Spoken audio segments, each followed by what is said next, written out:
And then she gets shot and she falls down, and I was like, oh no, like, what's gonna happen? I realized for the first time I cared. I cared about what happened to her. Hey, this is the Sword and the Pen Reflections. It is my casual alternative to the more formal channel, Sword and the Pen, link up there. So my videos have been a little sparse lately and also kind of chaotic in organization, and I thought you might like to know why. It's because of this. The whole family's been getting ready for this little angel worm baby to come into existence, this little 5-pound, 7-ounce maggot. I am a perfectly normal human worm baby. But I'm watching her for mom, and she sleeps through anything. But look, I gave her a cute button because she's so cute. Anyway, so gonna do this review with the cute button of all buttons and talk about Season 2, Episode 2 of Shadow and Bone. So I'm on Siege and Storm Chapter 5. I just finished 5. And yeah, there's some differences, but I'm still seeing it's somewhat following it, but there's a lot that's been changed. So in the book, at this point, Kerrigan has taken Alina and Mal captive, and he's on Sternholm's ship. And Kerrigan is the one who is going after the Sea Whip, not Alina. I think it was a good change to have Alina be the one who is chasing down the Sea Whip, because it gives her some agency. It gives her, when you're the one making choices and controlling the action, it makes you responsible for the things that happen. So if things are just happening to you, nothing's your fault, nothing is from your making, it just kind of fell into your lap. And so it's good to have these things be Alina's choice. However, I will say that the show it did make her goal, like, hey, we're gonna go get the Sea Whip, and Mal's like, all right, and I'm gonna help you, being the tracker and whatnot. It didn't really make that the forefront of their story, and because of that, it felt a little weak. And this got me thinking about character goals and how they are, how they help an audience get invested in what they're doing. So I've written everything down. So hold on, you little worm. Trying to be a little more organized this time. So we've got, okay, here are the characters we're following and their goals as I can see it. So Alina and Mal, their number one goal seems to be to bang. I just can't get that out of my head.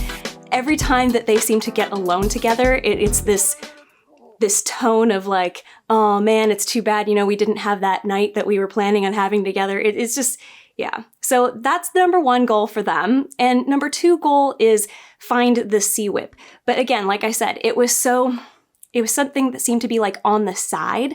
So I wasn't super invested in that being their mission. I didn't see them really worried about what if we don't find it, like we have to find it. And so I wasn't worried about them not finding it. Then we've got Kerrigan. What's his goal so far? It seems to be cure his headache. I mean, I don't know what he's doing. He went and he got Mortsova's journal from some chick who was guarding it for some reason. Now, I understand why she would be guarding Bagra, but I don't really understand why he would need her to guard this journal. You would think that this is something he wants secret, that Kerrigan doesn't want any other Grisha to, know about. So I don't know. What's the relationship between these two? And I can't remember what that chick's name is, but she's a water Grisha, waterbender. But the actress looks familiar. Anyway, okay, next, Matthias. No goal. Oh, she burped. Let's see, Matthias doesn't really have much of a goal. Him being in prison kind of limits what his goal could be, but the very brief interaction that he had with this other guy in the prison, I enjoyed, because it kind of set this tone for Matthias thinks that he has transgressed against his own religion, and that's going to put him in conflict with his faith. And I like that there's this discussion, or I wouldn't say focus, but there is this underlying theme of people trying to understand their own faith and come to terms with it. So we've got Inej who's doing that, and she's kind of talking to Kaz about his. Jesper clearly doesn't have any faith. He's just, Jesper. And then we've got Matthias, and Matthias is struggling because I think it's implying that he and Nina slept together. I don't remember that happening. I don't remember there being sex. I just remember them being naked and in bed together, but to keep warm. So if that happened, I missed it. But he seems to think that that was unforgivable, that sleeping with a Grisha is unforgivable. Oh, you're snoring, you cute little thing. I am a perfectly normal human worm baby. Next, we've got Kaz. Kaz has probably the strongest apparent goal. And it's easy to latch onto this because we have some anticipation of what's going to happen. So we're interested in what is gonna happen to Kaz and his plan because we know what it is. And we know that there's something very strong behind this desire. So he wants revenge on Pekka. So we're going, okay, we like Kaz, we like his friends, and his friends like him, and he's doing something very dangerous. So we like to follow that and see what happens. We see him walking into danger and we are invested in him not being in danger. No, we don't want him to get hurt. So that's good. Very strong motivation and goals for Kaz there. As for Inej and Jesper and Wylan, okay, I'm separating those three. Inej and, oh, sorry, baby girl. Inej and Jesper are in a sort of a weird situation because they want to support Kaz, but you can see that they're both having serious doubts about what he's doing and why he is doing it. So he blew up the Crows Club at the end of the last episode, which I don't think I mentioned in my video, but he did. And they were not really for that because this is he's poking the bear. Now Pekka knows it was him and is after him and his crew. They're all on the run. They don't have a home. He's put them in a tight spot. And so I'm not quite as invested in what's going on with Jesper and Inej at this point, mainly because they don't have a super big goal except to follow Kaz reluctantly. Hard to get behind that, except that I am behind, I don't want Kaz to do anything that puts himself in danger or the others in danger. And so I can sympathize with them, but I'm not super invested in their story at this point. I mean, I'm invested in the Crows more than anybody else. Like they're a good group. I like them, but I'm just saying that by taking a purpose away from them, a clear goal of action is going to be taken. It's hard to get behind that and be anxious about what is to come, except that we know that they're kind of at Kaz's bidding. They'll do what he says, even if reluctantly. Oh, you little moany, snory little thing. Yeah, she's only 5 days old. Let's see. Oh, Wylan. I don't know what his goal is. He seems to be kind of a mouse character. So he is I think he's a very vulnerable type of person. So we saw him get taken advantage of in the beginning of the first episode of season 2, where he was out playing the flute and was begging, and he had some money out and some thugs came along and stole the money from him. And in this episode, Kaz said something that along the lines of, we need to be able to protect you, or I'm not going to be able to protect you unless we get rid of Pekka, or something like that. So Wylan seems to think he needs protection. And I don't know if it's just because he's a mousy, sort of small person. I think there must be something else in his past, something that would make him a target, either of Pekka or other people, and Kaz is offering him that protection, but this hasn't been revealed yet. Like, I'm still wondering why has Kaz really chosen Wylan? Because there were clearly other options, and that was something that Jesper brought up, but Kaz chose Wylan. So I like that mystery. I want to figure out what's going on there. But again, not super interested because he just seems to be along for the ride. He's a great character. I like him. I'm not saying that I'm not interested in these characters, just that the investment and the anticipation of what's going to happen is quite low because I don't understand what's going on with him. Next, amazingly, okay, so before I get to this other person, so Nina. I am far more interested in Nina at this point than I have been at any other point in the series up until now, because we see she has a goal: break Matthias out of prison, out of Hell's Gate. That's good. That's a good goal, and we can get behind that and be invested in that. So when she was with Kaz in the office, when she came to save the day, I was like, hooray, yes. And then she gets shot and she falls down and I was like, oh no, like, what's going to happen? I realized for the first time I cared. I cared about what happened to her. And then when she got up and fought, she did some martial arts because obviously she's a trained Grisha of some kind. So I was behind that. I'm like, all right, yes, she's being very, very cool. She isn't just somebody who has magic power and that's what, gets her through the day. She actually can protect herself in other ways. So I really, really liked that. And I felt like, yes, she's being a badass. I liked that. Okay, then we've got, I know this is going to sound weird, Pekka. Pekka has a goal. He wants to own the barrel. I mean, he says that he does own the barrel, but when Kaz blew up the Crows Club, it was a slap in the face to him and it took some power away from him and it's going to cost him a lot. So he knows that his reputation and his pocketbook are all going to suffer because of what Kaz has done, and he seems to be a very vengeful person, obviously. So he's after Kaz. So I actually got invested in Pekka, and I'm not saying I got invested in him like, ooh, I can't wait to see him succeed. More like I was worried about what he was going to do because I got the impression he's smart, and he was. I was so glad that he turned out to be a smart villain. So if you have stupid villains, then your heroes who defeat them don't really look very smart. They just look smarter than stupid, and that's not very smart. So I was glad to see that Pekka outsmarted Kaz, and that Kaz just barely got away with his crew. The last character is Sturmund. Now, I am enjoying the personality of Sturmund, but I don't know exactly what his purpose or goal is. So he was very aggressively hunting Alina down. And at the beginning, so at the end of episode 1 in season 2, Sturmund was saying that, you're worth a lot of money and I know who you are, right?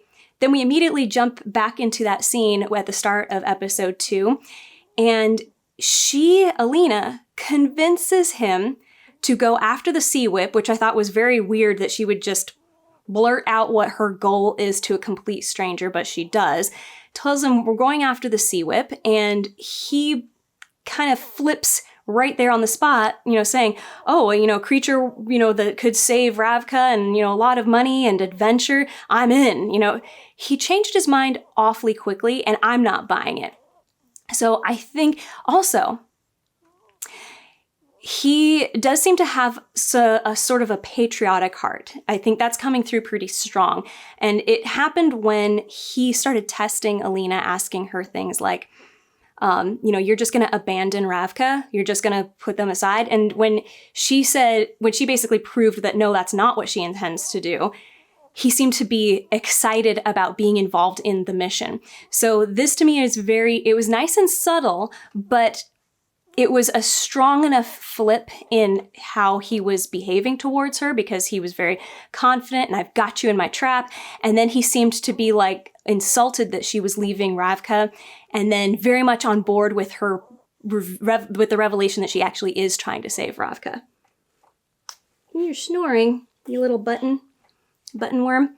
I am a perfectly normal human worm baby. Okay, so let's get into the plot itself. First of all, one of the big things I'm noticing as a difference between Sturmund in the book and the show, and keep in mind, I've only read up through chapter 5. I am plodding along as quickly as I can. It's been tough because all my free time is kind of taken up helping with other things.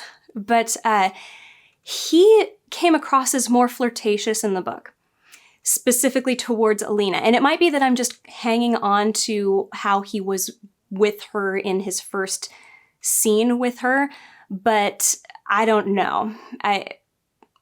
It's a little tough. So Mal seems to like Sturmund right away. So they've had dinner with him, and Mal and Sturmund were talking about guns and explosives and stuff, and Alina was preoccupied.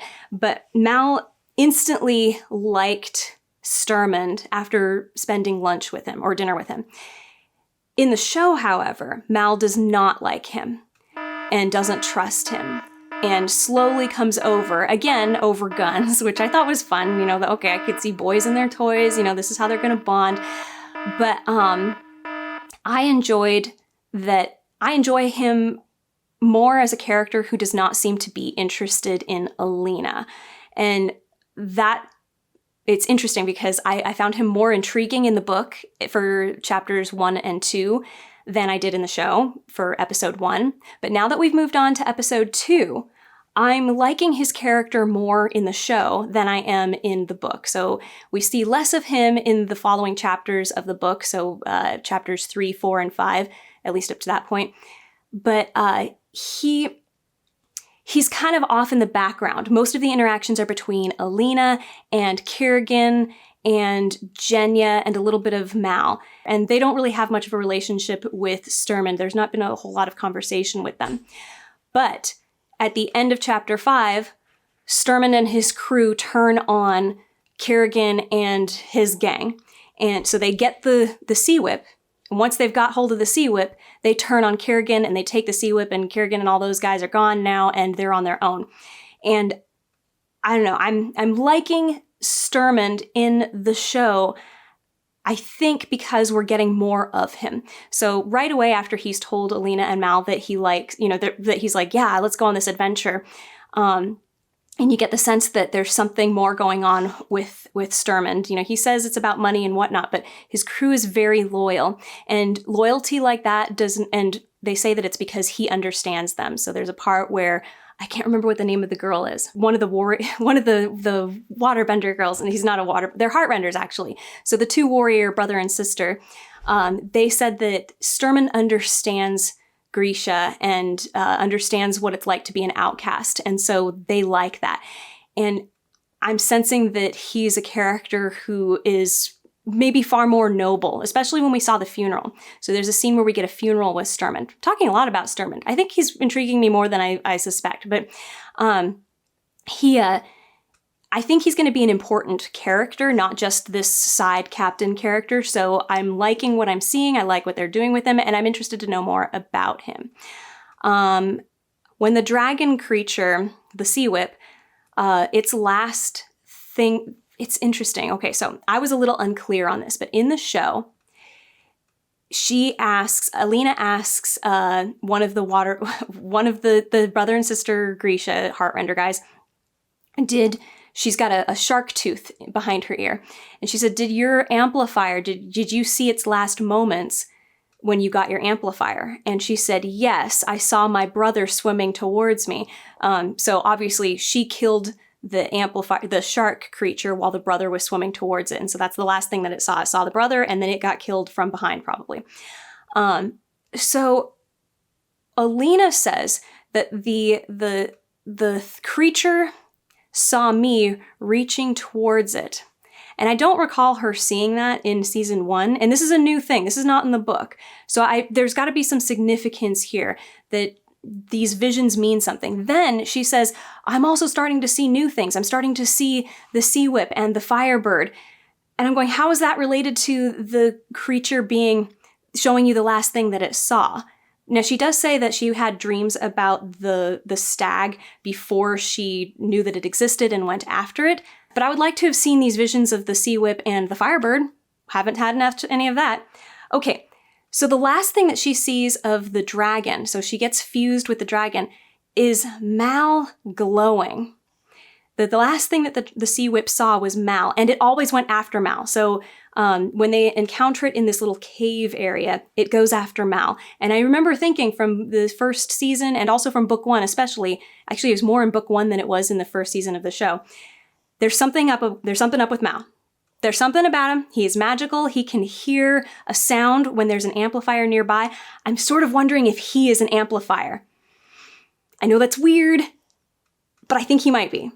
Because one of Mortsova's creature is just a hand. So it's either Kerrigan or it's Mal. Maybe he's a descendant. I don't know. There's something about it. Oh wait, Kerrigan is a descendant of Mortsova, right? That's what Bagra said. Are you getting warm? I have to turn the AC off every time I record, so might be a little toasty in here for her. Nah, she's okay.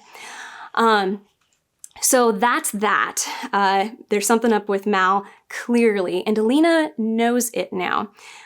She gave Mal a very strange look. She was definitely aware that the Sea Whip saw something in him, so I'm curious about what's going on there. Okay, one last thing is the, oh crap, what was I gonna say? I forgot. Let me look at my note again. Yeah, one last note about Alina is when she gets the scales implanted in her, first of all, she kills the Sea Whip. The Sea Whip clearly doesn't want to be taken by her, which means it was not hers, right? That's been established in the show, and this is not a thing in the book, but in the show, you can only possess that which is given to you. At least that's what she told Kerrigan. And she now has these two scales and started losing control of her power. So she gets them implanted and starts pulsating, and the crew starts getting really freaked out, and she is unable to control it or even aware that it's something she should control, it seems. It doesn't look like she's like, oh no, I'm losing control. It's more like she's like, the power. And yeah, so she loses control, and Mal comes and holds her, and she's okay. At least it wasn't like a sexual hold thing. I mean, they had their little sexy moment when they were like, you know, getting into their hammock, and he was like, this isn't how I expected the night to be. I mean, I'm sure he expected a lot of different things, but I'm glad we didn't have too much of that in this episode. But anyway, so good job with the Alina story. I was interested. I was a little disappointed that we didn't have more of a struggle to find the Sea Whip. Seems like they looked for it, and Mal immediately knew exactly, specifically where it was, and then they got it. I was kind of thinking this whole series, or this whole season, would be about trying to find the Sea Whip, and they got it in the end of episode 2. So that was a surprise. I'm hoping they don't rush through all of these things, because then what next? I don't think there's been anything else built up to at this point, like, oh, we need one of those to win. Anyway, time to move on to the crows. Okay, I'm really liking that we're seeing Kaz making bad decisions or doing things that clearly his crew disagree with, and because we like his crew, we disagree with it. I do. I think that he's doing exactly what Nina says. So at a point in the episode, Nina says basically that your anger is making you blind or something like that. And I like that. That was very perceptive, and I felt like she voiced something that Inej and Jesper were maybe afraid to voice. And because she has no emotional investment in her relationship with this character, Kaz, she just blurts it out. You seem angry and vengeful, and that's making you blind to a lot of dangers. So I liked that. So I like that people are starting to turn on him, and he needs a wake-up call. And we kind of get that with, at least I'm hoping we're going to get that with Inej being seriously hurt by Mogans. Is that what it's called? Is that a person's name, or is that just what they are called? But it's this, Pekka hires sort of an assassin guy. They called him the taxidermist, and he's going to want a piece of Inej. So I like that, that she gets seriously hurt right after she talks to Kaz and is like, look, you know, your secrets, I forget what exactly she said. She said, you know, trust is the other side of secrets or something. And implying that she doesn't know if she can trust him because he's keeping so many secrets. And that's a good, true statement. And I like that he's kind of, you know, no, I know what I'm doing. And, you know, he's brushing this off. And what do you know? She ends up getting hurt. Like, she was calling into question what he was doing because she was afraid that it's going to mean somebody's going to get hurt. And it ends up being her. So he, not knowing Wylan and Nina very well, I thought it was a good idea for him. It was a smart thing for him to remind them of why they need him. Like, it was things, oh, sneezy? You gonna sneeze? Bless you? Yes. Look at that little tiny face. My goodness. Okay, so, it's a little fly. Don't worry, I won't let the fly get you. I thought it was a good idea that he tries to pressure what Wylan and Nina. Yeah, that's what I was saying. It's a good idea that he tries to pressure them because he doesn't know them and he needs to lock them into place, and it works. And the way he does it is he reminds Wylan that you need protection, and for Nina is you need somebody to get you inside of Hell's Gate, and I can do that. I don't know how, but he says he can. And I like that Nina is smart in this case. It kind of reminded me, so in the Bourne Identity, there's a scene where Jason Bourne is trying to tell his girl friend, not partner, but the girl who's helping him, like, there's a plan for how we're gonna go and get this person's room or schedule or something, and he's making it very elaborate, and he's walking her through the steps. You're gonna have to count your steps from here to here, and you're gonna have to look for people doing this, and and she's like stressing out about, okay, I can do this, and she walks in, and you don't see what happens, and then she comes back out, and she's got the schedule or something for somebody, or the phone number for somebody, and he's like, how did you get that? And she's like, well, I just pretended I was his secretary, and they just gave it to me, like, on the spot, thought of something. And Nina does something like that here. Nina disappears to go get waffles. I like that I think it was waffles. They looked like crepes to me, but either way, she went off to go get something. And when she comes back, she has found out where what is his name? I was going to say Hecka. That's not it. Henrik, the accountant. She's found out where the accountant's office is, because it was this big secret about which office he is in. Nobody, there's no names on the doors or anything, and they need to know which one it is. And she just goes and asks the bartender, which office it is, because, I have to make a delivery there and I can't read the instructions, where is it? And they just tell her. So I like that. She's smart, and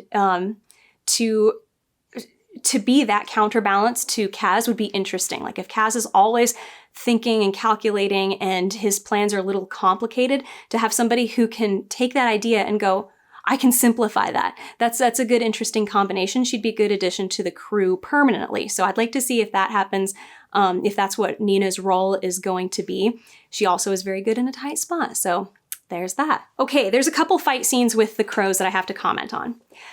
I was really expecting a cool fight scene with Inej and Mogans, because we saw that there was an interesting looking fight scene at the end of season 1, but we could hardly see it because, number 1, it was super dark, and number 2, there was the railing in the way. Like, the camera was placed behind the railing. I like a good fight scene, and I felt like we didn't get to see much of Inej in action because of the way it was filmed. Also, lots of cuts. I hate that this is the trend with action scenes today, is to chop it up a whole lot to make it seem like it's quick paced. We don't need that. Unless we do, because this particular fight between Inej and the Mogans guy felt a bit clunky and slow, and like they didn't practice this fight scene very much. They could have edited it a little differently, maybe even sped things up. It's okay to increase by 10% your speed. I probably wouldn't be noticeable to most people, but it was noticeable to me. I saw it and I said, this is the slow motionist fight I've ever seen. But anyway, I was a little disappointed in that because I like Inej. She's a cool character. Also, somebody didn't think about the physics of her letting Kaz over the edge of the roof. That's not how that works. They should have had to wrap that rope around like a post or something and then lower him down, But anyway, whatever, it's a fantasy. Okay. I did, however, enjoy the fight between Jesper and the shootout. I liked the shootout. I didn't think that it was super fancy and amazing, but it was quick-paced and intense. They brought the machine gun thing out, and I was actually worried. I like that Wylan is the one who saved him at the end, just at least preventing him from getting killed briefly. You want all the members of your crew to work together. And if one of them has to constantly be rescued and saved, they better be contributing a lot in other ways in order for them to be useful. Like Kaz can clearly take care of himself a little bit, but he has those limits. So I like that Wylan was not shown as being this, hiding under the wagon the entire time and, curled up in a ball sort of thing, which is sort of what I was expecting, and I was pleasantly surprised. He's still a cute button. And I think it's funny that Jesper is just now remembering that he knows him from something.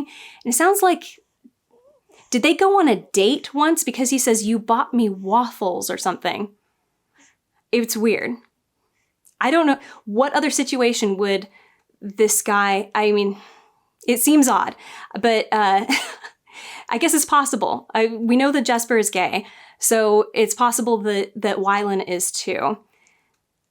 But he seems really young. I don't know how old the Wylan character is supposed to be, but this is an adult fantasy, so probably he's an adult. Somebody in the comments told me he's 27 in real life, the actor. So he's looking good. This will be a blessing and a curse for him, though.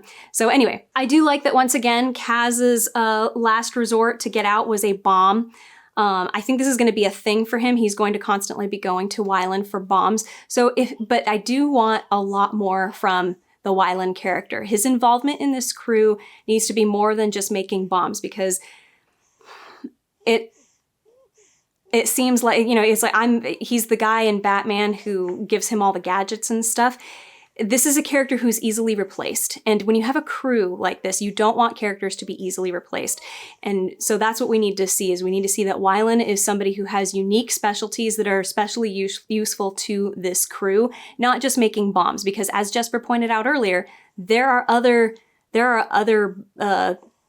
chemical scientists, whatever, that they could have gone to for the bomb. And so we need to see specifically what it is that makes Wylan so useful to this team in particular. And just being a very careful scientist isn't enough. Okay, I have a couple of comments about Kerrigan's storyline here. So the first one is his dream that he has about Alina. I liked that. And it's clearly more than a dream. This is some sort of a vision thing that's going on. But as soon as it started, where Alina comes in and she's wearing his colors in the kefta, I was picking up on she's the villain. And so I was like, this is an odd encounter. And I liked that the reveal was that this was Kerrigan's dream, not Alina's. Fly went in my face. So that was very, very good. I like that we're seeing stuff from Kerrigan's perspective. We're still seeing that he is a vulnerable character. The romance tension thing is gone. I really hope that they don't continue to try to push it, because we don't believe it anymore. If you try to push a romance that's not believable, it's boring. So I hope the show doesn't do that. Another thing I want to bring up with Kerrigan is the Genya scene. I don't understand why Genya is acting the way that she's acting. Her tearful fear upon first walking into the room and seeing Kerrigan didn't make a whole lot of sense to me. I don't understand what's going on in her head. So her behavior seemed out of place to me. It seemed like, I don't know, I would have liked her to come in kind of worried about him maybe. And then when she sees the shadow creature, that's when she becomes afraid. But because she started out already afraid, and, okay, she asks about the guy that she likes, David, he's missing. But we didn't see any of her worrying beforehand. We didn't see her looking distracted thinking about him. She seemed to be fixated on Kerrigan and like eyes wide and tearing, and she looked scared, and she seemed to be shaking almost from the very beginning. So I wasn't picking up that she was worried about David, just that she happened to mention him. So I'm not sure what's going on there. I hope that they do reveal something. If not, this was an out of place portrayal of how Genya, I think, would be feeling at this point. I get that, a lot has happened. She was captured and put in that cage or whatever, but it felt disconnected. It felt like she was behaving in a way that didn't seem logical to everything that we had seen up to this point. She seemed to be afraid of Kerrigan and his monsters far too soon. Like, he had done nothing to threaten her. He had done nothing to make her think that she should be afraid for herself. So was she afraid for him? Now, in the novel, all of the Grisha sort of idolize Kerrigan. You almost get the sense that they all want him, sort of, in some weird way. But I don't think we got that in the show. So I don't know what's going on there. You know what that reminds me? What the heck happened to, what was the girl Grisha, the one who controls wind? What was her name? Zoya. We haven't seen her. It's been 2 episodes and we haven't seen her. So hopefully we'll get back to her. I know she's got family in Novosibirsk, so hopefully we'll go back there and see what happened there. Maybe she's going to help the refugees. I don't know. Anyway, other than that, I don't really have a whole lot to say. Still enjoying the show.